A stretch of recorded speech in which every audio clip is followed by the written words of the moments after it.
hyfryd bod yma bore yma. Dylen ni gael yn cyfarfod allan fanna, dwi'n meddwl dylen, yn yr haul sy'n am braf. Ond, falle sa ambell un o'n ni'n cael sunstroke neu rhywbeth, da ni'n di arfer gormod efo'r haul na do. Ond, mae'n hyfryd cael bod yma.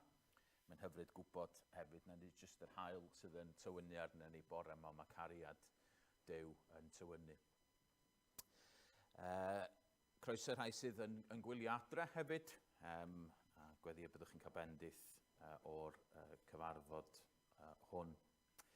Cyhoeddiadau yr wythnos, felly jyst eich atgoffa chi, fyddwn ni'n cwrdd ar Zoom heno am 5 o'r gloch. Ac mi gewn ni gyfle heno jyst i rannu falle profiad. So dowch efo unrhyw beth sydd wedi eich taro chi yn ddiweddar, rhywbeth efallai sydd wedi bod yn help i chi yn ddiweddar i rannu efo gweddill yr eglwys heno. Wedyn yn ystod yr wythnos, mae gen ni gwrdd-gweddi ar nos Fercher ar Zoom eto am hanner awr wedi 7. Ac wedyn mi fyddwn ni yn cyfarfod fama Sul nesaf. Mi fydd yn ysgol Sul, ond hwn fydd yr ysgol Sul olaf yr tymor yma, a'r flwyddyn academaidd yma. Felly dyna fydd Sul nesaf. A dwi'n meddwl mae dad sydd yn pregethu. Dwi'n eitha sicr mae dad sydd yn pregethu Sul nesaf. Cofiwch, mae dad yn pregethu bore yma yn Eglwys Bach. Mae David Picton yn pregethu yn Han y Coed hefyd. Felly i chi gofio am hynny. Ac wedyn, wythnos i heddiw hefyd fydda i gobeithio lawr yn sioe Llanelwedd yn arwain y tîm efengylu lawr yn fanna i geisio rhannu'r efengyl gyda pobl lawr yn fanna. Dros 100,000 o bobl yn mynd i fod yn ymweld ar sioe dros 4 diwrnod. Nawn ni siŵr o fod dim siarad efo pob un. Fydde hwnna yn ormod hyd yn oed i rai ohono ni. Ond gweddiwch am hynny, plis, gweddiwch am ffrwyth i hau yr had yna. Diolch ni gyd darllen gyda'n gilydd o pregethwr ac o benod 3 o pregethwr. So dyn ni gael o fyny, di o fyny ar y sgrin. Mae o di mynd off yna wan.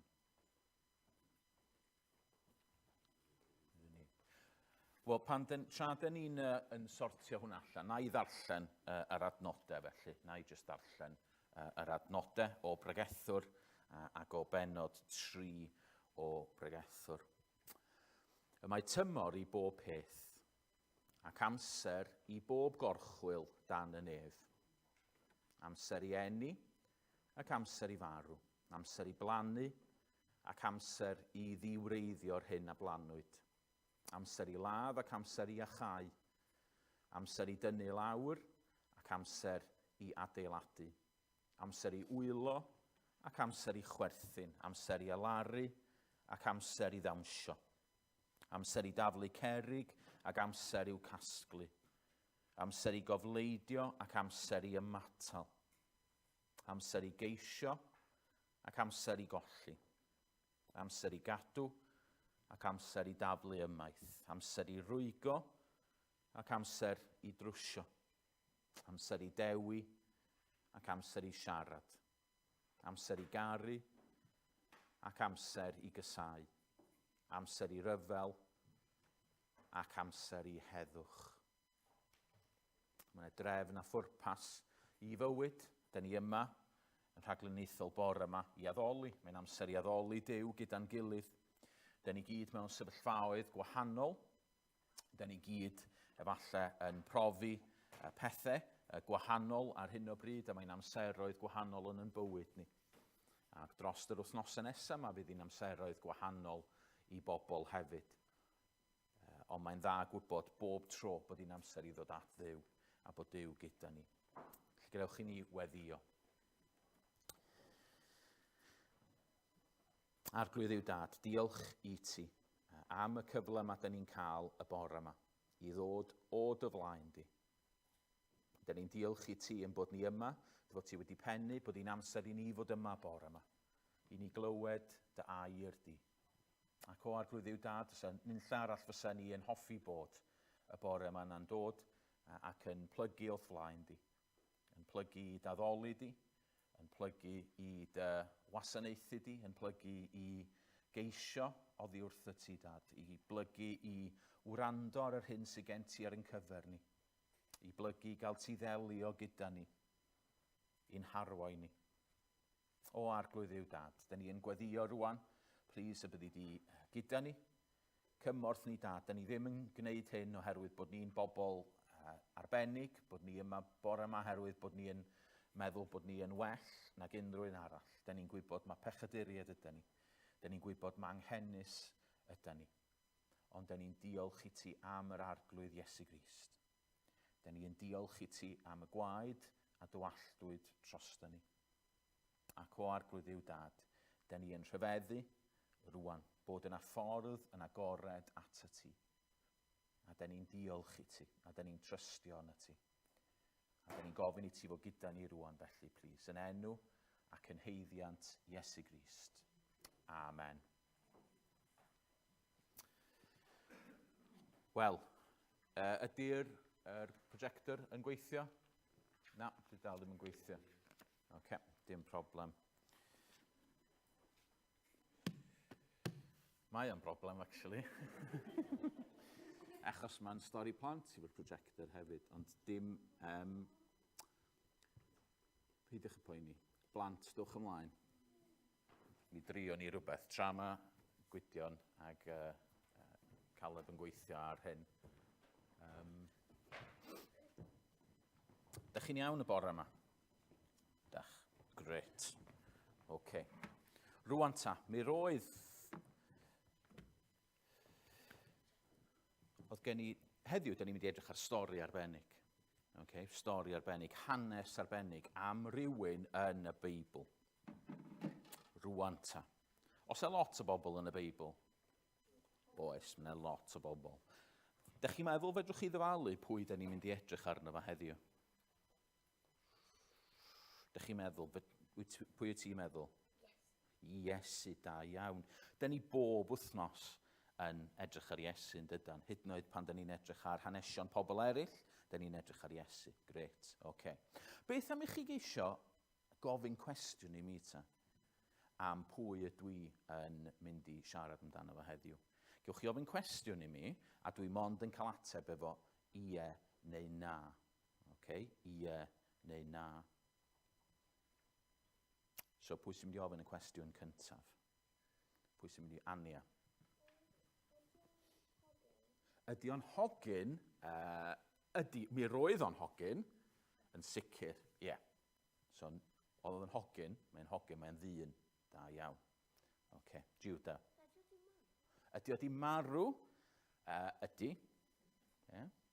Actually, dwi'n meddwl fod pawb yn y Beibl. Hyd yn oed Iesu Grist wedi marw, mae Iesu Grist yn ôl yn fyw, wrth gwrs. Yeah. So, ydy, mae wedi marw. Cynan.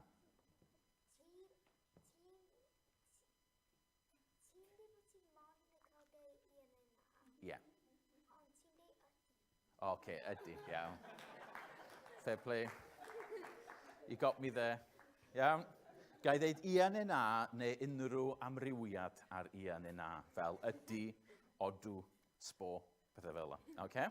Iawn. Aran, oedd gen ti gwestiwn? Na, oce, a ni'n meddwl bod y lawd I fyny. So, hyd yma, ydych chi'n gwybod bod o'n berson o'n ddyn, neu'n fachgen, a bod o wedi marw. Oce, rhywbeth arall. Anna. Cwestiwn? Di wedi mynd? Oce. Aran. Ai Moses? Na. Oce. Ben. Oedd o'n bwyta? Oedd. Ydy. Ie. Iawn cynan? Ie? Oce. Oedd o'n bwyta? Dwi'n methu ateb cwestiwn fel sut oedd o'n marw, achos dwi'n modd yma wedi dweud ie neu na. Dewi? Oedd o'n neud miracles?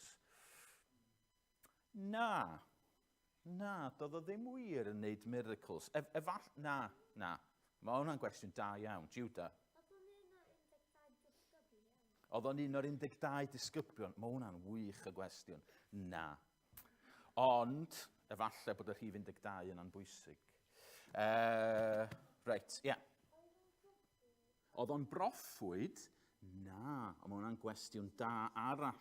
So, oedd o ddim yn un o'r disgyblion, oedd o ddim yn broffwyd. Reit, Aran.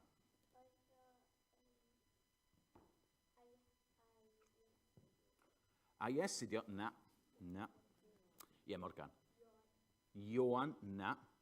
So yna wedi bod yn ges da, byset, achos dim ond Ioan, dwi wedi bod yn siarad yna fo'n diweddar, ond na. Cynan. Saul? Na. Dewi. Dafydd? Na. Reit, dwi'n meddwl ydych chi angen help. Ydy rhai o'r pobl hyn yn medru helpu, ydych chi'n meddwl? Ydy o be? Ydy o'n dlawd? Wel, na chi gwestiwn da. Mi roedd o, ond wedyn doedd o ddim. Mi roedd o, ond wedyn doedd o ddim. Dych chi'n dod yn agosach rwan. Oce, cwestiwn. Ania.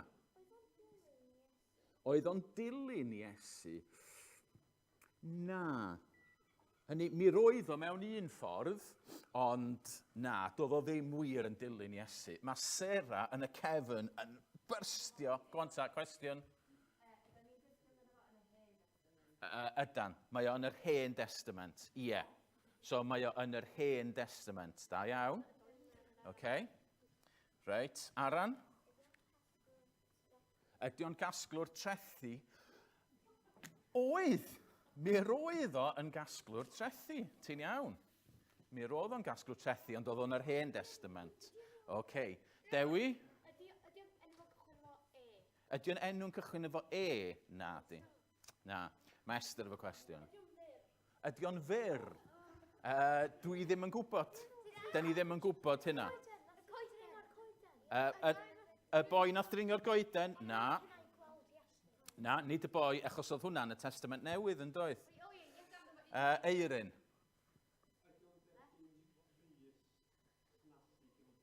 O, ydy o'n derbyn Crys snawsi gen I dad? Ydy, mae o'n derbyn Crys snawsi gen I dad. Oce, llaw I fyny, Dwi mond yn cael ateb I yn yna. Reit, Daniel. Jacob? Na. A ti'n meddwl bod ti wedi gael o? Na, ti'n agos iawn. Ond nid Jacob. A dwi yn mynd I sôn am Jacob. Ania? Joseph. Ie, Joseph. Nid Joseph y Mair. Iawn, nid Joseph y Mair. Joseph oedd tad, wel, llystad Iesu'n de, ond oedd na Joseph yn yr Hen Testament. Ac pwy oedd tad Joseph, Daniel? Jacob. Ie, Jacob. Da iawn. Ie, so Jacob oedd tad Joseph. Dych chi'n gwybod unrhyw beth am Joseph? Reit, Morgan. Mae o yn y nefoedd, ydy mae'n y nefoedd rwan, dwi'n siŵr I fod o. Ie, Dewi. Oedd o'n gorau bwyta ac yfed, oedd? Beth arall, Ania? Oedd.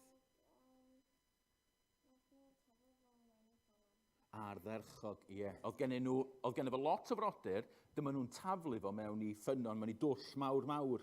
Dych chi'n gwybod pam nath nhw daflu fo mewn I dwll mawr? Right, pam? Tybed pam? Aran.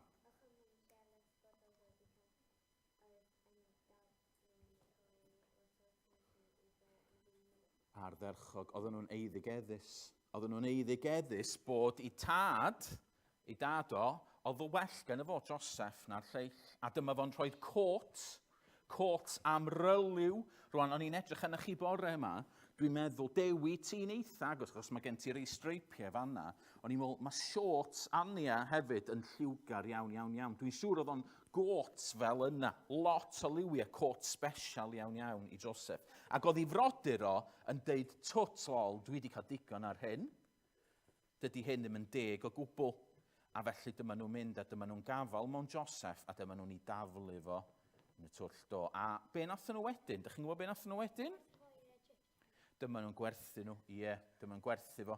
A dyma fo'n mynd draw i'r Aifft. Ie, i'r Aifft. efo'r pyramids. Da chi wedi gweld y pyramids? Wel, yr aifft, ie. Yeah. Rwan ta, be ddigwyddodd ar ôl o gyrraedd yr aifft? Wff. Nath o gwrdd â rhywun sydd efo'r enw gorau erioed.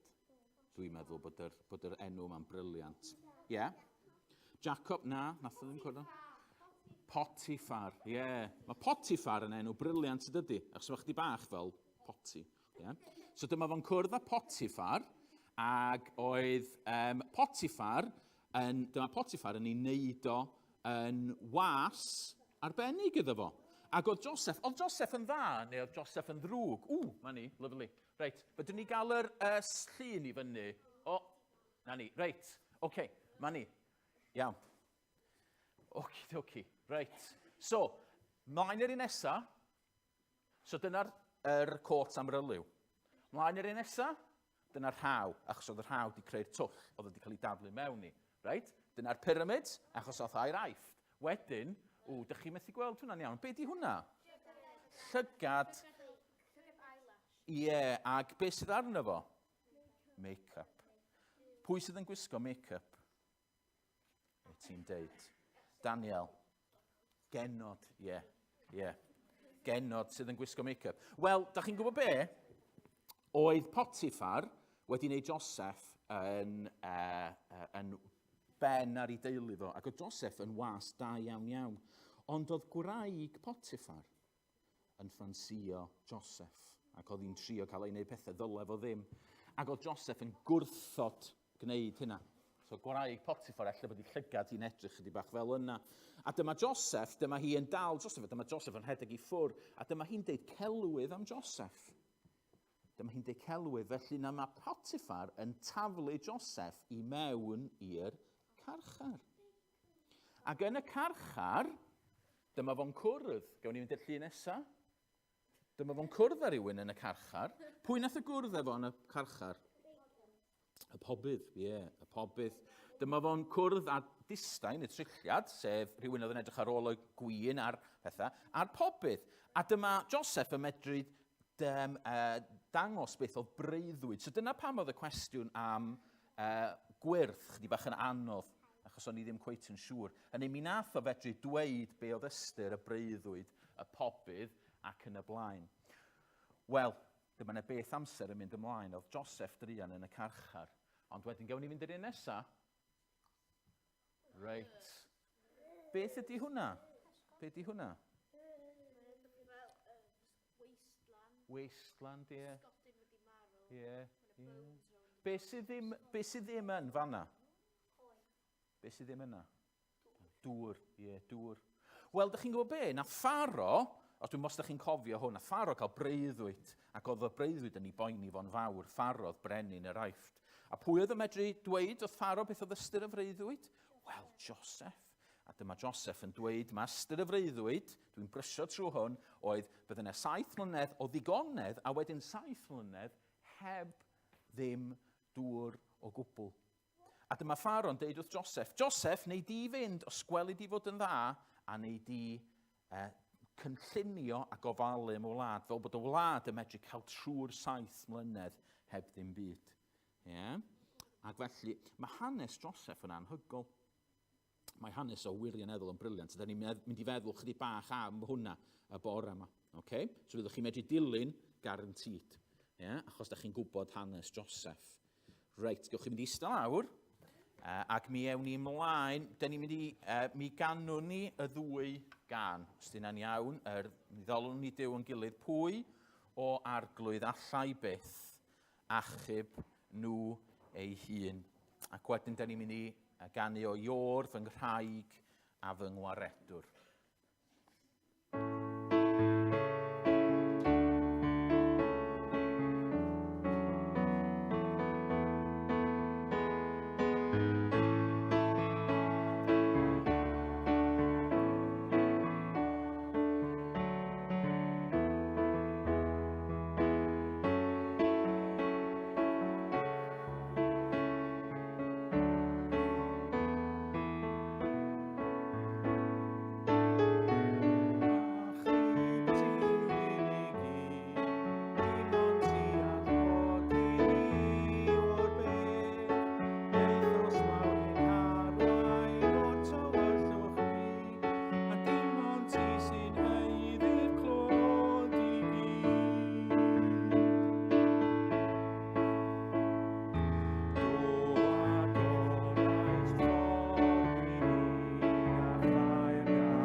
ni weddio, o arglwydd, diolch bod ti wedi cyfodi, bod ti wedi trechu angau, bod ti wedi trechu'n pechod, bod ti wedi trechu'r drygioni.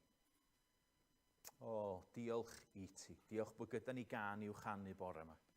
Bod gyda ni gan i'w chanu am rhywun arall, nid amdano ni, nid amdano yn sefyllfa ni o dad, ond bod gyda ni gan i ganu amdano ti. A mae'r gan yna'n neud y gwahaniaeth llwyr i bob dim.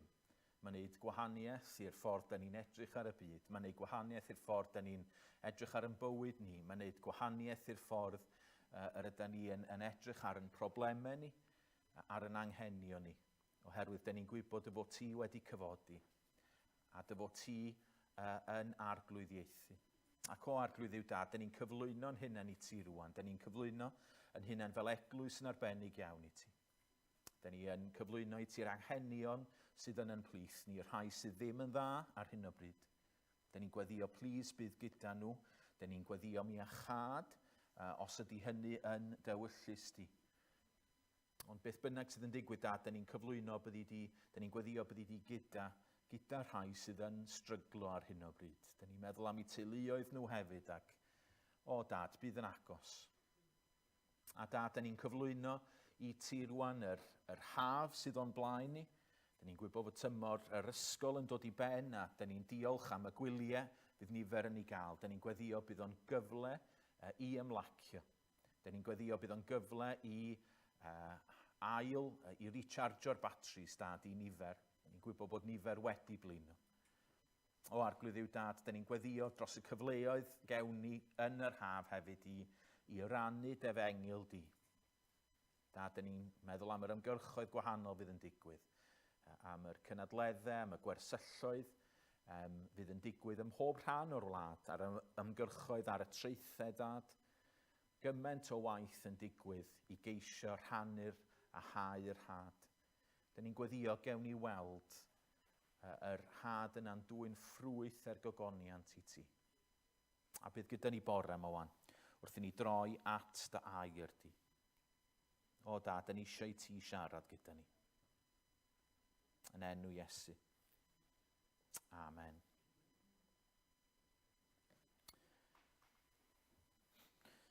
Wel, da ni yn mynd i edrych ar Genesis ac ar benod 50 bore yma yn sydyn iawn. Cyn i fi droi at y darn yn unig a ofyn, beth sy'n mynd ymlaen? Beth sydd yn mynd ymlaen? Alla bod chi'n gofyn hynna bore yma. Beth sydd yn mynd ymlaen? Beth sydd yn mynd ymlaen? Mae'n gwestiwn fedrwn ni ofyn yn dydi am yr wlad. Mae'n gwestiwn fedrwn ni ofyn am y byd. Mae'n gwestiwn fedrwn ni ofyn am gymaint o bethau. Beth sy'n mynd ymlaen yn San Steffan? Beth sy'n mynd ymlaen efo Covid? Mae'n codi eto beth sy'n mynd ymlaen allan yn yr Ukraine. Beth sydd yn mynd ymlaen efo y tywydd ac yn y blaen, a hinsawdd ac yn y blaen. Ond mae hefyd yn gwestiwn personol. Beth sy'n mynd ymlaen yn bywyd ni? Wi eisiau i ni feddwl am hyn y bore yma chydig bach. Eisiau chi feddwl, beth sy'n mynd ymlaen yn eich bywyd chi ar hyn o bryd? Os na rhywbeth yn mynd ymlaen yn eich bywyd chi, neu mae'n rei ohono ni, da ni medru just cario ymlaen efo bywyd, oedden ni'n siarad am hyn, dwi'n meddwl, yn y selar nos Wener yn dydyn, mae'n rei pobl, dyn nhw fel sy'n nhw ddim yn gorfod meddwl am ddim byd, maen nhw jyst yn byw i bywyd ac yn hyfryd a jyst yn cario ymlaen. A wedyn mae'n lot mwy ohono ni falle sydd yn meddwl ac sydd fel sy'n ni wastad yn sgwrsio fo'n hunain yn pen a da ni'n meddwl beth sy'n mynd ymlaen a da ni'n siarad trwy'r amser efo ni'n hunain. Wel, beth sydd yn mynd ymlaen yn eich bywyd chi? Oes na rhywbeth? Ydych chi'n teimlo bod yna bwrpas mawr i'ch bywyd chi?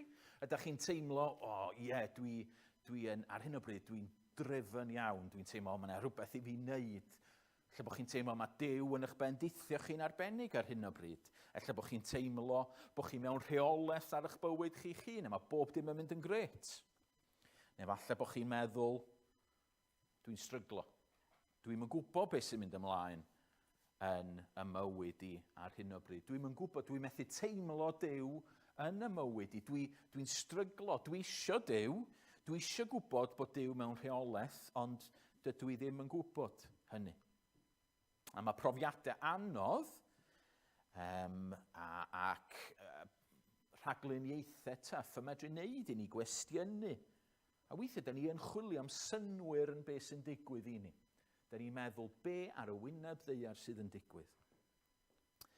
Ac mae prysurdeb hefyd yn medru gwneud i ni, rhyw fath anghofio, da ni'n rhoi yn pen lawr, a da ni'n cario ymlaen, a da ni'n meddwl lot am bethau eraill ac yn y blaen. A mae'r holl bethau mae'n medru gwneud i ni golli golwg efallai ar beth sydd yn mynd ymlaen yn ein bywyd ni ar hyn o bryd. Ond mae'n gwestiwn pwysig iawn. A bore yma, dwi jyst yn sydyn iawn, jyst eisiau edrych ar hanes Joseph, efallai helpu dynnu rhai pethau allan fydd yn help i ni. Dwi'n ymwybodol iawn, da ni'n cychwyn ar gyfnod gwyliau'r ha, fydd rai yn ni'n mynd i ffwrdd, fydd rai o'n ni yn gweithio ac yn y blaen lot o sefyllfaoedd gwahanol. A felly, sy'n ni'n hoffi ni feddwl bore yma chdi bach o beth sy'n mynd ymlaen yn y mywyd i. A beth ydw i fod i'w wneud. Ac fel o'n i'n dweud, dwi eisiau edrych ar hanes Joseph, a dwi eisiau darllen chydig adnodau i chi o Genesis 50. Rwy'n nes i drwy'r hanes yn sydyn iawn efo'r plant, a dwi'n siŵr bod chi yn gwybod yr hanes pawb ohonych chi sydd yma y bore yma beth bynnag. Dwi'n eich chi ddigon da i wybod. Bod chi'n gwybod, wel, oedd gan Jacob 12 mab, oedd Joseph yn un o heina, Joseph oedd y ffefryn, dyma i frodyr o yn mynd ac yn ei gael o ac yn ei daflu fo, dwi wrth y modd efo yr geiriau yn y gan yna, Andrew Lloyd Webber, being told we're also Rans doesn't mean we're Joseph fans. Hynny ydi, maen nhw wedi cael digon ar Joseph, maen nhw'n cael gwared ohono fo. A fedrwn ni ddychmygu be oedd Joseph yn teimlo hynny'n cael ei werthu i'r Ismaeliad a wedyn yn mynd draw at Potiffar, pethau'n edrych yn well, ond wrth gwrs beth sy'n digwydd, mae gwraig Potiffar yn troi yn ei erbyn o, ac felly mae Joseph yn cael ei daflu i'r carchar, a mae yna am flynyddoedd. A ddech chi'n meddwl beth oedd yn mynd trwy ben Joseph. Ond wedyn wrth gwrs mae Pharao'n cael y freuddwyd. Mae Joseph yn dod yn ail yn y deyrnas, mae o'n achub Aifft, mae o'n achub Jacob a'i deulu, mae o'n achub y genedl yn rhyfeddol, ac wedyn mae Jacob a Benjamin a'r holl frodyr yn symud i'r Aifft. Ac yn yr Aifft wedyn maen nhw'n byw bywyd cyfforddus tu hwnt yn dydyn. A wedyn mae Jacob yn marw. Mae Jacob yn marw a mae Joseph yn mynd ac yn ei gladdu fo. Ac wedyn, da ni'n dod at y darn yma yn adnod 15 o benod 50. Adnod 15 o benod 50. Wedi marw ei tad, daeth ofyn ar frodyr Joseph, a dywedasant, efallai y bydd Joseph yn ein cysau ni ac yn talu nôl yr holl ddrwg a wnaethom iddo. Da ni'n gweld fod y bobl, fod yr brodyr yn fama, hynny mae Jacob di mynd a maen nhw'n meddwl, da ni mewn trwbl. Jacob oedd efallai'n cadw Joseph rhag troi arna ni. Rwan bod Jacob di mynd, da ni'n gwybod oedd Joseph yn caru Jacob, yna mi wneith o droi arna ni. A deithant at Joseph a dweud, rhoddodd y dad o'r chymyn fel hyn cyn marw.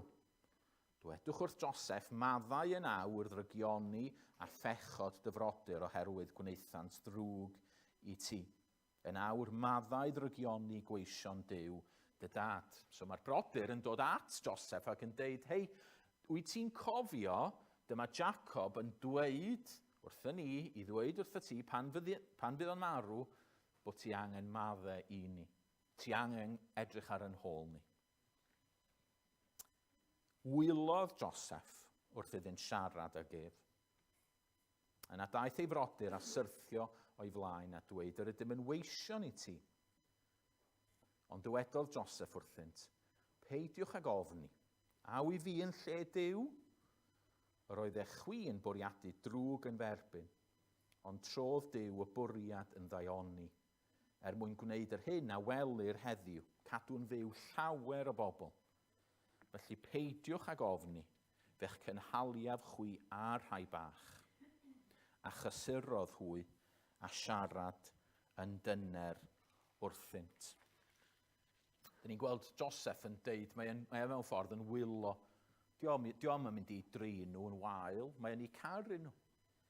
Ac mae o'n gweld cynllun Duw yn y cyfan, a felly mae'n dweud wrth y brodyr, peidiwch y poeni. Dwi'n mynd i ofalu amdano chi. Dwi'n gweld beth sydd yn mynd ymlaen. Dydw i byth yn mynd i droi cefn arnoch chi. Dwi'n eich caru chi. Ac felly dwi eisiau just tynnu 3 peth allan bore yma, am allan sy'n mynd i helpu ni. Newn ni weld o'n mywyd Joseph, y gwirionedd yma, y gwirioneddau tair egwyddor, falle sydd yn mynd ymlaen yn mywyd Joseph, a wedyn fedrwn ni feddwl amdano fo'n yn bywyd ni. So'r peth cyntaf dyn ni'n gweld ydy, mae Duw bob tro yn rheoli. Dyn ni'n weld o yn fama. Dyn ni'n weld o'n hanes Joseph yn dydan. Ac yn arbennig yn adnod 19, mae Joseph, fel sef o'n dweud hyn, ond dywedodd Joseph wrthynt, peidiwch y poeni, aw i fi yn lle Duw. Mae Joseph yn dweud yn fanna, lwch, mae Duw yn rheoli. Mae Duw wedi'ch achub chi, frodyr. Mae Duw wedi dod â fi, nath o ddefnyddio'r holl bethau drwg yma, ond mi ddaru fo weithio'r cyfan allan mwyn i gynllun rhyfeddol o i'ch achub chi ag achub y bobl. Ac felly mae Joseph yn deud, dwi'n mynd i fynd yn erbyn hynna, achos Duw oedd yn gweithio. Duw sydd wedi bod yn gweithio. A felly fedrwn ni weld Joseph, mae'n edrych yn ôl ar ei fywyd o, ac mae'n medru gweld, Duw sydd yn gweithio. Duw sydd wedi bod yn gweithio. Mae Duw bob tro yn rheoli. Mae'n rheoli pob dim. Dyn ni'n medru gweld o'n dydan. Dyna o'n i'n deud ar y cychwyn, dyn ni'n medru gweld yn hanes Joseph llaw Duw trwyddo fo. Mae o'n briliant o enghraifft yn dydy, lle dyn ni'n gweld y troion gwahanol yma, yr ups a'r downs, ac eto dyn ni'n gweld Duw sydd yn rheoli bob dim.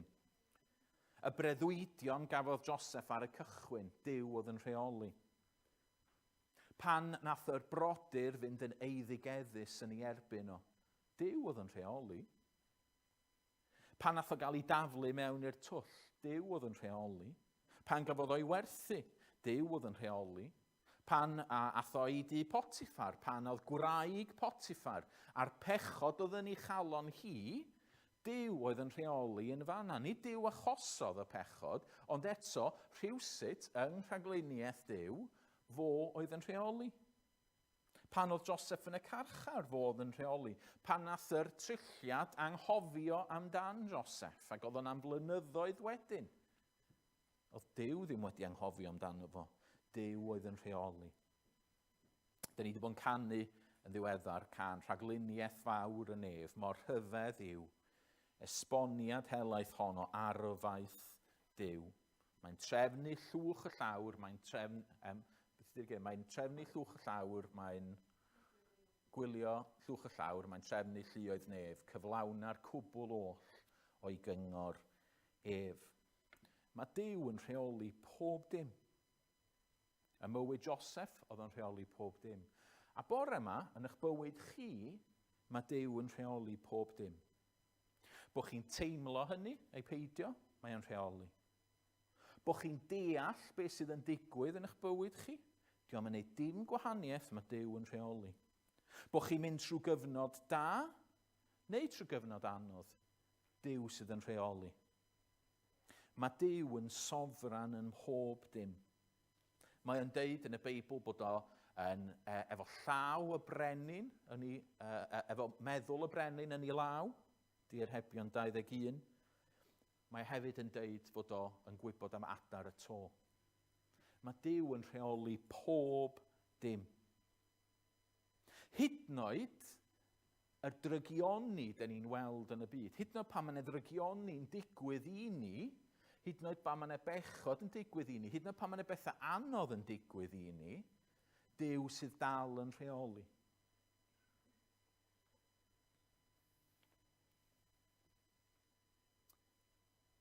Dydy Duw ddim fel sefo, ystallai roed hyn, dychmygwch gwch ar y môr, a mae'r cwch yna, ydych chi yn y cwch yn mynd ar y môr, a weithiau da ni'n teimlo chdi bach, wel, fel Cristnogion, da ni fel cwch yn mynd ar y môr, a mae'r tonau ma'n tasgu ac yn y blaen, a da ni'n cael yn taflu o ochr i ochr ac yn y blaen. A weithiau mae'n helpu ni feddwl, wel, mae Iesu neu mae Duw efo ni yn y cwch. A mae hwnna'n ddarlun sydd yn helpu ni, dydy. Mae'n gymorth i ni feddwl, wel, yn profiadau anodd bywyd, mae Duw efo ni yn y cwch. Ond ydych chi'n gweld, mae rhywbeth yn anghywir yn hynny, oherwydd di Duw ddim efo ni yn y cwch. Duw sydd yn trefnu bod y tonau'n dod hefyd. Mae Duw tu allan y cyfan. Does y ddim byd yn digwydd i ni nad ydy Duw mewn rheolaeth lwyr arno fo. A mae hwn yn gysur rhyfeddol. Mae hyn yn gysur rhyfeddol i ni. Jyst dychmygwch am funud Joseph, hanes Joseph trwy lygu do. Chi'n meddwl am yr holl bethau anodd na oedd yn digwydd iddo fo. Ac da ni'n darllen ôl, a da ni'n gwybod yn dydan, da ni'n gwybod diwedd y stori. A felly da ni'n medru meddwl, na ni 7 mlynedd yn y carchar, na'n dim byd na di. Chi'n meddwl yr holl amseroedd yn y carchar, a'r peth ddigwyddodd efo Potiffar, a cael ei fradychu gan ei frodyr, yr holl beth yna. Ac oedd o'n, nath o tybed weithiau feddwl, lle mae Duw yn hyn i gyd? Ydy Duw rili yn rheoli? Oedd o'n meddwl ar adegau, chymod be, mae rai bod Duw ddim yn bod hyd yn oed. Achos allith y pethau drwg ma ddim bod yn digwydd i mi, pe bai Duw yn bod, ond oedd Duw yn rheoli. A felly mae hwnna'n gysur i ni bore yma. Mewn byd sydd yn gymaint o'n sicrwydd, mewn byd lle mae yna bethau anodd yn mynd i ddigwydd i ni, oherwydd mae'r byd wedi torri, oherwydd da ni wedi torri, mae'n gysur gwybod fod Duw yn rheoli. So mae Duw yn rheoli. Yr ail beth da ni'n gweld yn yr hanes yma bod Duw yn gweithio pob dim daioni. Chi'n weld o yn adnod 20. Mae Joseph yn deud yr oedd y chwi'n bwriadu drwg yn ferbyn, so oedd y brodyr go wir yn cysau Joseph ac eisiau gwneud drwg iddo fo, ond eto dyma Duw, oedd Duw yn medru fflipio'r cyfan. Oedd Duw yn defnyddio'r drwg yna i ddod y daioni allan o'r cyfan. Roedd y chwi'n bwriadu drwg yn ferbyn ni, ond trodd Duw y bwriad yn daioni, mwyn gwneud yr hyn a welir heddiw, cadw'n fyw llawer o bobl. So nid yn unig bod Duw wedi wneud daioni Joseph, ond mae wedi wneud daioni'r brodyr i hun oedd yn pechu, mae wedi wneud daioni i'r genedl sy'n mynd i ddod o'r brodyr ac yn y blaen. Mae Duw yn gweithio pob dim daioni. Rwan, dwi eisiau rhoi trybydd bach yn fama i ni, oherwydd pan da ni'n darllen hanesion, pan da ni'n darllen storis, da ni wastad yn rhoi yn hunain i mewn, os hoffech chi, yn y stori fel yr arwr, yn dydach. Os da chi'n gwneud hynny. Hynny, pan da chi'n darllen stori, so dydwch chi bod chi'n darllen Harry Potter neu beth bynnag fel yna, yn ei dys yn un ohono ni'n deud, wel, ni di Voldemort, neu ni di'r un drw, ni di'r ei da, ynde? Da ni wastad yn, fel da ni'n darllen storis, a mae'n hawdd i ni darllen y stori yma, yr hanes go iawn yma, a deud, wel, ni di Joseph. Ni di Joseph. Hynny di, Joseph ydi yr arwr, ydy'r un mae Duw yn ei fendithio fama. Felly, oherwydd bod hynna'n digwydd i Joseph, mae'n digwydd i ni. Ond nid dyna sydd ydy'r ffordd iawn i edrych ar hynny. Gadewch i ni jyst zoomio allan o'r stori gyntaf. Achos mae yna gymeriadau eraill yn yr hanes yma, does? Mae gwraig Potiffar. Lle mae hi? Mae'r pobydd nath gael ei ladd. Mae'r miloedd o bobl hynny yn yr hanes yma nath siŵr o fod farw yn y newyn. beth mae Duw yn neud ydy gweithio pob dim daioni. Gweithio y cyfan daioni. Ac mae yna bobl yn yr hanes yma sydd yn elynion i Dduw. A dydy bywyd nhw ddim yn gweithio allan daioni. Hynny, mae cyfiawnder yn delio gyda nhw. Maen nhw'n mynd i orfod sefyll o flaen Crist ar ddydd y farn. Ond mae yna filoedd yn yr hanes yma. Efallai miliynau o bobl trwy'r byd yn marw. Dych chi'n gweld, nid comfort blanket ydy rhagluniaeth Duw i bobl. Da ni'n weld o yng Nghymru heddiw. Dwi'n mynd i'r capel, dwi efo rhyw fath o grefydd, ac felly mae Duw yn mynd i edrych ar yn ôl i. Byddai yn yr Eisteddfod mewn chydig wythnosau, a cwrdd ag jyst gymaint o bobl yn dweud, dych chi'n credu bod na fywyd ar ôl marw? Ydw. Dych chi'n credu bod chi'n mynd i'r nefoedd? Ydw. Pam dych chi'n credu? O, dwi'n oce, dwi'n neud pethau reit dda, a mae Duw yn ddigon caredig. A rhaid i ni beidio meddwl, mae just efallai yn y byd rhyddfrydol Cymraeg, mae hwnna'n dod mewn iddo fo. Mae o'n wir amdano pob un ohono ni. Os da ni'n meddwl, wel, mae Duw yn mynd i'n achub ni oherwydd bod ni'n special. Mae Duw yn gweithio pob dim daioni oherwydd bod fi yn haeddu i Dduw weithio'r peth mewn daioni yn y mywyd i. Ydych chi'n gweld, gogoniant Crist ydy'r peth pwysig. Dyna ydy'r peth mawr yn yr hanes yma. Be da ni'n weld ydy fod y genedl, fod yr brodyr yma sydd yn cychwyn y genedl sydd wedi dod o Abraham, Isaac a Jacob, mae'r genedl yn cael ei hachub. Ac wedyn o'r genedl mae Crist yn dod. A Crist ydy'r un sydd yn ogoneddus. Crist ydy'r arwr yn yr hanes go iawn. Ac felly, dyna sydd yn digwydd rwan. Mae Duw mewn rheolaeth o'r byd i gyd o'n hamgylch ni. Ydy. Mae o'n gweithio pob dim daioni. Ydy. Mae o'n gweithio pob dim cyfiawnder. Ydy. Ond mae'n gweithio pob dim cyfiawnder ac daioni a gogoniant Crist.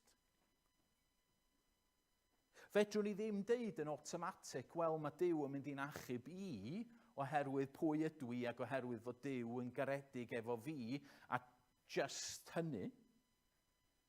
Crist ydy arwr yr hanes. Ond os ydych chi'n Gristion, Crist ydy arwr yr hanes chi hefyd. Dyma da ni'n weld yn fama, a mae Paul wedyn yn Rhufeiniaid 8 yn neud y pwynt yma yn glir iawn yn dydy. Mae Paul yn esbonio'n Rhufeiniaid y drefn anhygol, yr efengyl rhyfeddol yma.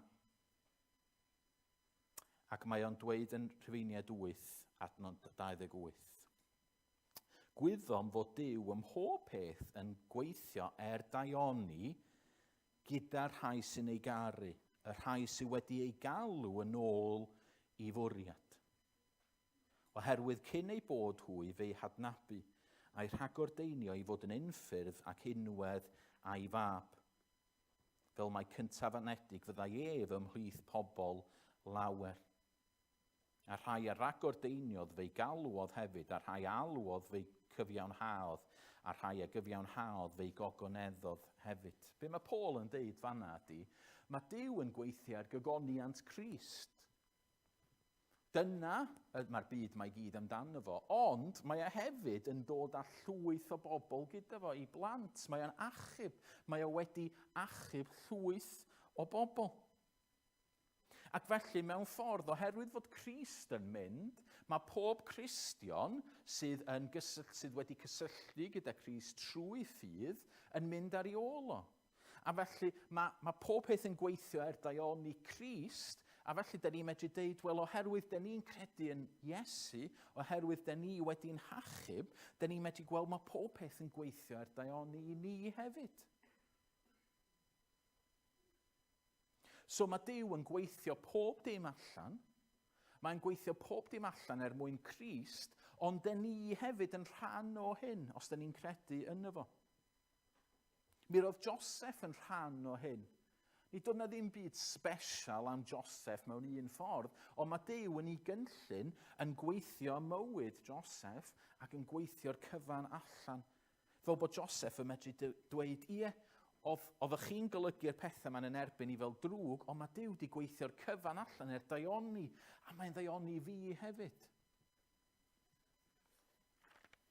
Ac felly, yn eich bywyd chi rwan, os ydych chi'n Gristion, os ydych chi'n credu yn Iesu Grist, os ydych chi'n gweld, wel, does gen i fi ddim gobeith o gwbl yn y fi'n hun, dwi'n trystio'n Iesu, mi fedrwch chi ddeud, mae bob dim sy'n digwydd yn y mywyd i, mae Duw yn rheoli, hyd yn oed y pethau dwi'n yn deall, hyd yn oed y pethau sgen i fi ddim cliw amdanyn nhw, hyd yn oed y pethau dwi'n ella bod fi'n teimlo'n ofnadwy, ella bod yr holl bethau anodd ma'n digwydd, ond dwi'n gwybod bod Duw yn rheoli, a nid yn unig bod o'n rheoli, ond mae'n gweithio'r cyfan daioni i fi. Ella bod hi'n slog, ella bod hi'n anodd, ella bod o'n brifo, ella bod gennych chi wythnosau eithriadol o brysur o'ch blaen chi. Ond mae'n gysur gwybod fel Cristion fod Duw yn gweithio pob dim daioni. I Grist yn gyntaf, ond i chi hefyd. Ella bod chi'n poeni am y dyfodol.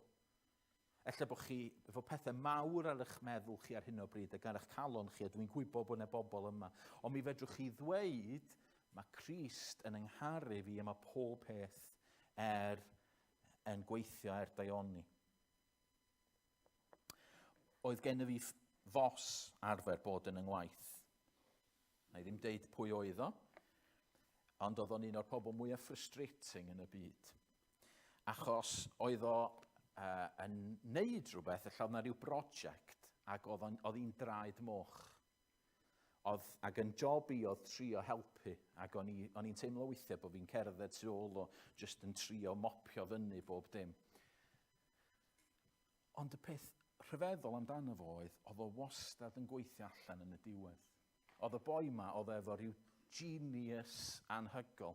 Alla, chi'n dychmygu, oedd o'n neud rhyw seminar, ac oedd yn dweud, reit, Steff, helpa fi wneud y seminar ma. Ac am wythnosau fydden ni'n poeni, ac fydden ni'n meddwl, be ar y wyneb ddear sydd yn digwydd. A wedyn fydden ni'n eistedd yn y seminar, a fydden ni'n mynd, he's done it again. Waw. Mae'n berffaith. Wel, da ni weithiau, da ni medru edrych ar Dduw, a da ni medru meddwl, be ti'n neud?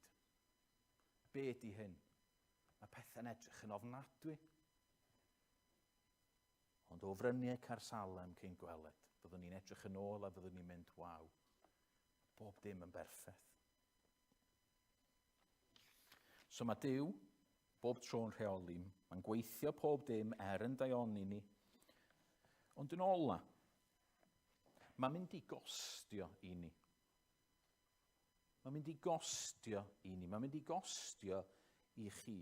Os ydy Duw wedi eich achub chi, ac os ydy Duw wedi'n achub i, a mae'n gweithio pob dim allan daioni ni, dwi'n meddwl beth ni'n weld yn y Beibl ydy fod o'n costio i ni. Dych chi'n weld o'n hanes Joseph. Mae Joseph mewn un ystyr yn cael bywyd ofnadwy. Mae hanner cyntaf i fywyd o, mae'n cael ei fradychu gan ei frodyr, mae'n cael ei bitio fyny, mae'n cael ei werthu, mae'n cael ei gamdrin, mae'n cael ei gamddeall, mae'n cael ei anghofio. Mae o'n y carchar, mae o'n siŵr o fod yn newynog am fisoedd ar y tro, mae'r holl bethau yma. Mae o wedi costio i Joseph. Ond garantid, doedd Joseph ddim yn edrych yn ôl ac yn dweud, mae Duw wedi'n rhin a fi'n anheg. Oedd o'n gweld trwy y gost yna, oedd Duw yn gweithio rhywbeth arall allan yn y byd, ond hefyd ynddo fo.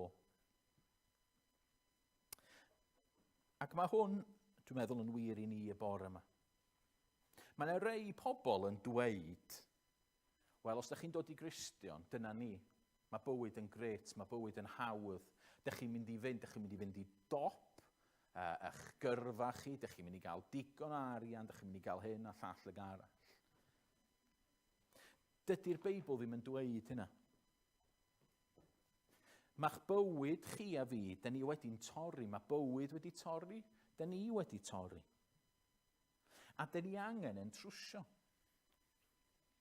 Mae yna nifer ohonoch chi'n gwybod chydig wythnosau nôl ges i operation ar yn rhywun.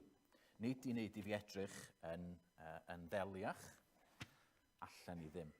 Ond blynyddoedd yn ôl nes i chwarae rygbi. Ac o'n i'n torri'n rhywun o hyd yn chwarae rygbi. Ac yn ôl y doctor, oedd yna broblem y tu mewn i'r trwyn. Ac oedd o wedi torri. Ac felly, mae'n rhai bobl yn edrych yn disgusted yn y fi rwan. Peidiwch, na i ddim mynd mewn i details o gwbl. Ond oedd rhaid i fi fynd i'r sbyty, ac oedd rhaid iddyn nhw drwsio fo. Oedd rhaid iddyn nhw ail dorri fo, oedd rhaid iddyn nhw wneud bob math o bethau, ac rhoi o nôl at ei gilydd. Ac oedd o'n brifo. Actually yn really brifo. Oedd o'n annoying. A na i stopio fan'na. Ond ydych chi'n gweld, efo'n bywyd ni, os da ni'n disgwyl i Dduw jyst fedru clicio i fysedd efo ni a dweud, ie, dwi'n eich chi'n sanctaidd. Nid fel yma'n gweithio. Mae Duw angen yn trwsio ni. Mae Duw angen efallai taro pethau i ffwrdd yn bywyd ni. Taro'r corneli caled yna i ffwrdd. Mae angen dangos i ni gymaint da ni angen o. Gymaint da ni angen o mhob dim, nid jyst am yn iachawdwriaeth ni, nid jyst oherwydd bod ni angen maddeiant, ond da ni angen o ar gyfer bob dim. Da ni angen o ar gyfer anadlu. Dwi'n cofio adeg pan o'n i'n sal ac o'n i ar y llawr ac o'n i bron methu codi ac o'n i jyst mor wan. Ac ydych chi'n meddwl, ac yn yr adeg yna ni'n gweld, Duw, dwi angen ti. A mae rwan wrth i mi sefyll o'ch blaen chi fama, dwi ddim i angen o ddim llai yna, dw. Mae Duw yn dangos i ni, mae Duw yn tynnu ni, mae Duw yn rhoi profiadau anodd i ni mwyn dangos i ni gymaint da ni angen fo. A gymaint mae o isio i ni ddibynnu arno fo. Mae o yn rhoi y pethau yma mwyn i ni sylwi gymaint mae o'n yn caru ni. Fyddwn ni yn y nefoedd yn edrych yn ôl ac fyddwn ni'n meddwl, waw, nath Duw wneud hynna mwyn ni. Chi'n meddwl Joseph yma rwan, mae yn yr hanes yma dydy, a mae yn deud, ydw i'n lle Duw? Na, oedd Duw yn gweithio. Nath Duw weithio'r cyfan allan. Pa mor rhyfeddol ydy Duw? Ac chi a fi, os da ni'n mynd trwy gyfnodau anodd, peidiwch ei gymryd o fel arwydd fod Duw yn eich cosbi chi. Rwan efallai bod chi wedi gwneud rhywbeth sydd yn anghywir a bod Duw yn delio efo chi a bod yna bechod sydd angen i ddelio yn eich bywyd chi. Efallai bod o'n gwneud hynna. Ac os oes bechod yn eich bywyd chi, ydych chi angen edifarhau amdano fo. Ac efallai bod chi'n cael canlyniadau'r pechod yna. Ond yn aml iawn, does na ddim byd. Mae Duw jyst yn gweithio yna ni ac yn dangos gymaint mae o'n yn caru ni. A felly, os ydych chi'n ymwybodol bod chi'n mynd trwy gyfnod anodd, neu bod chi ddim yn gwybod beth sydd yn digwydd, neu bod chi'n teimlo o dan bwysau, a bod yna stres, a bod yna jyst gymaint o bethau mynd ymlaen, jyst gorffwyswch yn y ffaith bod Crist yn eich caru chi. A ydych chi'n gwybod sut fedra i ddweud hynna? Fedra i ddweud hynna'n sicr bore yma. Oherwydd, ydych chi'n gweld yn hanes Joseph fel se Duw trwy weithio yn y byd yma yn pwyntio ymlaen at rhywbeth arall? Ydych chi'n gweld fel mae Duw wedi yn ei ragluniaeth wedi gweithio ym mywyd Jacob a mae wedi dweud, hei Jacob, dwi'n mynd i roi mab i ti. Ti'n mynd i garu'r mab yna. Ti'n mynd i garu'r mab yna'n fwy nag unrhyw un arall. Ond dwi'n mynd i dynnu'r mab yna oddi arno ti.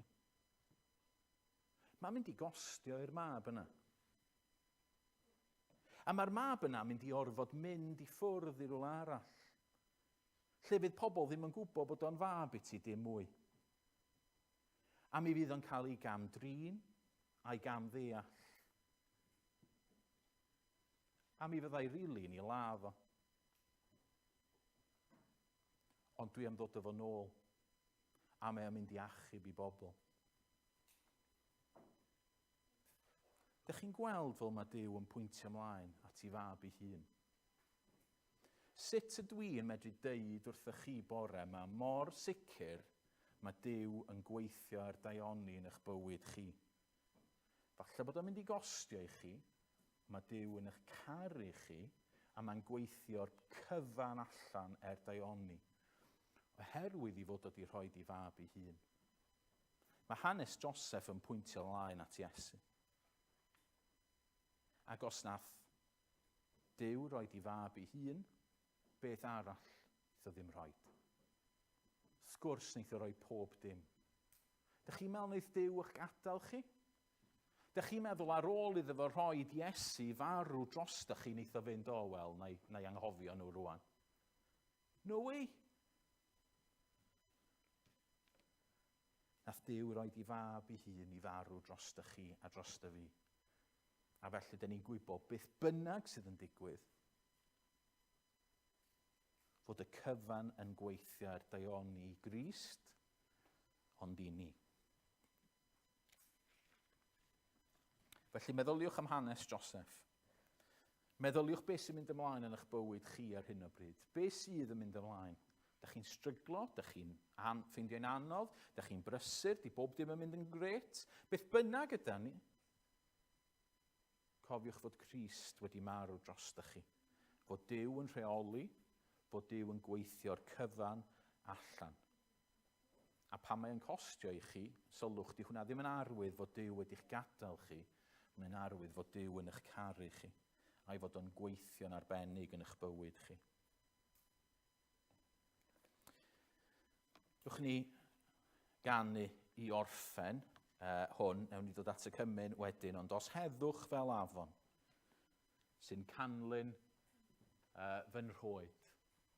So mae hon yn emyn I ni addoli, mae'n emyn o brofiad.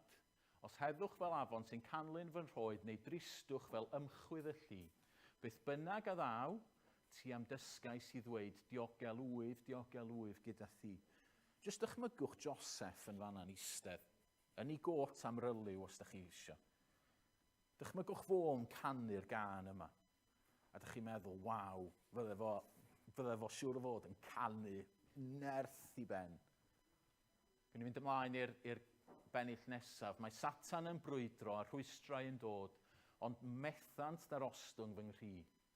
Fod Crist wedi'n cofio ar gweiled fy ngwedd a thywalldodd ei waed trosto fi. Ac ymlaen, fy mhechod. Rwy'n lloni wrth feddwl am hyn, fe'i cymrodd at fryn Calfari. Dyna'n problem fwyaf ni, ynde? Fe hoeliodd i'w groes a rhyddhaodd fy maich. Mola ddew fenaid I. Chi'n meddwl am Paul yn y carchar, ac oedd o'n teimlo bod pob dim ar ei ben, ac eto oedd o'n medru canu moliant oherwydd oedd o'n gwybod hwn. A wedyn boed Crist I mi'n fywyd o hyn hyd fy medd, ac os dawr I orddonen fel chi, os di marwolaeth yn dod, nid ofnaf un niwed wrth groesi ei thon, diogel fyddaf mewn hedd gyda thi. Dyna profiad pob un Cristion. Pob un Cristion. Ond arglwydd disgwyliwn amdana ti dy hun, y nef nid y bedd fydd I ni. Ar ganiad yr itsgor yn cawn weled ein Duw, hyfryd, obaith a nod fenai di. Gwych ni ddoli Duw. Gyda'n gilydd.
deddwch i lawr. Da ni'n mynd i ddod trwan at fwrdd yr arglwydd i wneud yr hyn oedd Iesu'n dweud wrthyn ni i wneud, i gofio am dan efo.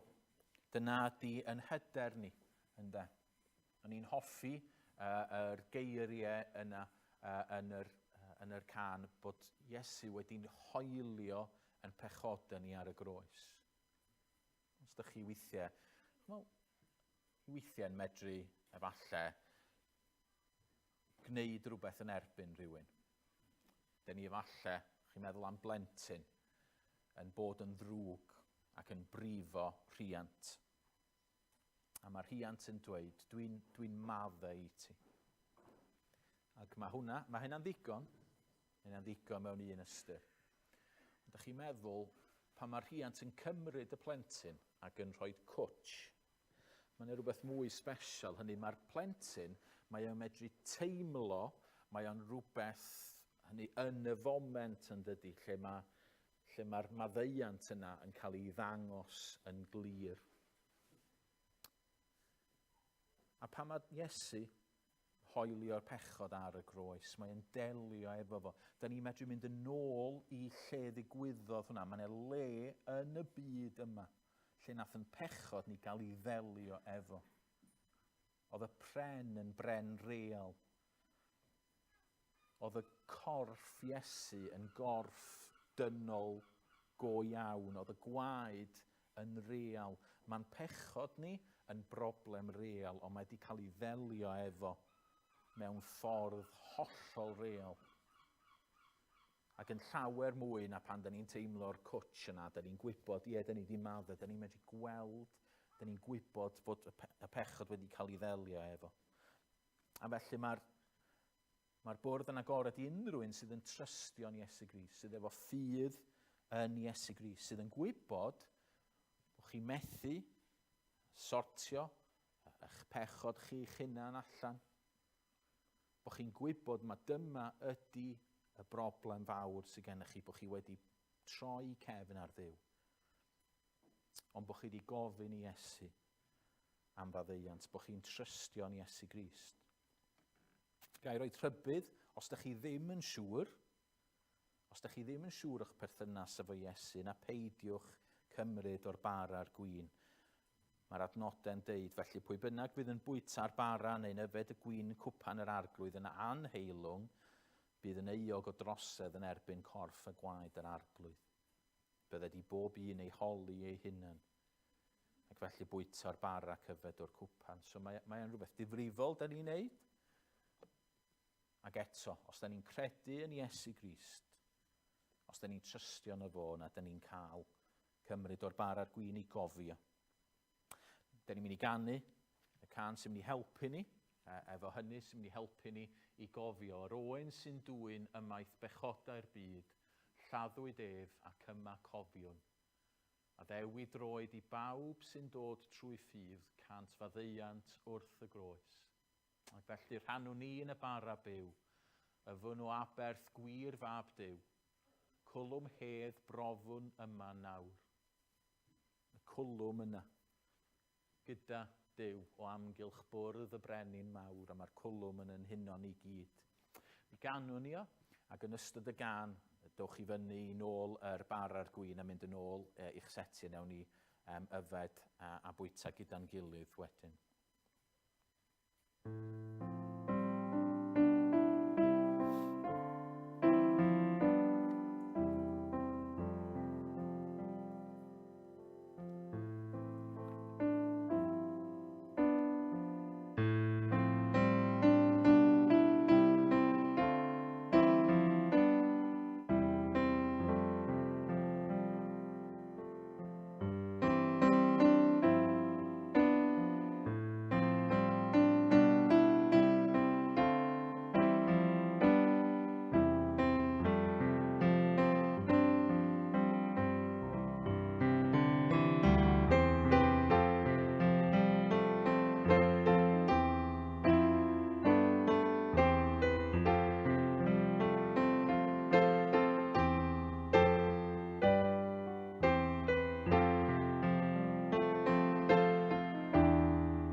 weddio. O, da ni'n diolch i ti. Mae dy fwrdd di ydy hwn, arglwydd Iesu. Da ni'n diolch mae ti ddwedodd wrthon ni wneud hyn. Arglwydd Dduw Dad, da ni'n diolch bod yr gwahoddiad yna i ni. Y rhai sydd nid y rhai da, nid y rhai sydd yn llawn, Dad sydd yn dod ata ti, nid y rhai sydd yn gyfiawn sydd yn dod ata ti, ond y rhai sydd wedi torri, y rhai sy'n gwybod yn bod ni yn anghyfiawn, ond sydd yn dod gan bwyso a gan ddiolch am Iesu Grist. A diolch bod ni yn cael cofio rwan, bod ni'n cael cymryd y ddiod a y bara, yr pethau real yma i gofio am bethau real sydd wedi digwydd i ni. A gan gofio fod y newid yma rwan sydd wedi digwydd i ni yn newid real. Nid syniadau da ni'n delio efo Dad, ond gyda ti, dy hun. O Arglwydd, diolch i ti, diolch am y groes. Diolch am yr atgyfodiad. Da ni'n dod rwan, da ni'n plygu, da ni'n cyffesu yn holl bechodau dy flaen di. A da ni'n cofio, a da ni'n trystio. A da ni'n diolch. Oherwydd fe dderbyniais i oddi wrth yr arglwydd yr hyn hefyd a draddodais i chwi. I'r arglwydd Iesu yn os y bradychwyd ef. Gymryd bara. Ac wedi ddodiolch fe'i torodd a dweud hwn yw fy nghorff sydd er eich mwyn chi. Gnewch hyn cof amdanaf. Gnewch i ni fwyta o'r bara, gofio am Iesu.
Yn yr un modd hefyd fe gymerodd y cwpan ar ôl swper gan ddweud, y cwpan hwn yw'r cyfamod newydd yn fy ngwaed i. Gnewch hyn bob tro ryfwch efer cof amdanaf, oherwydd bob tro byddwch yn bwyta'r bara hwn ac yn yfed y cwpan hwn yr ydych yn cyhoeddi marwolaeth yr arglwydd hyd nes y daw. Gnewch i ni yfed o'r gwyn.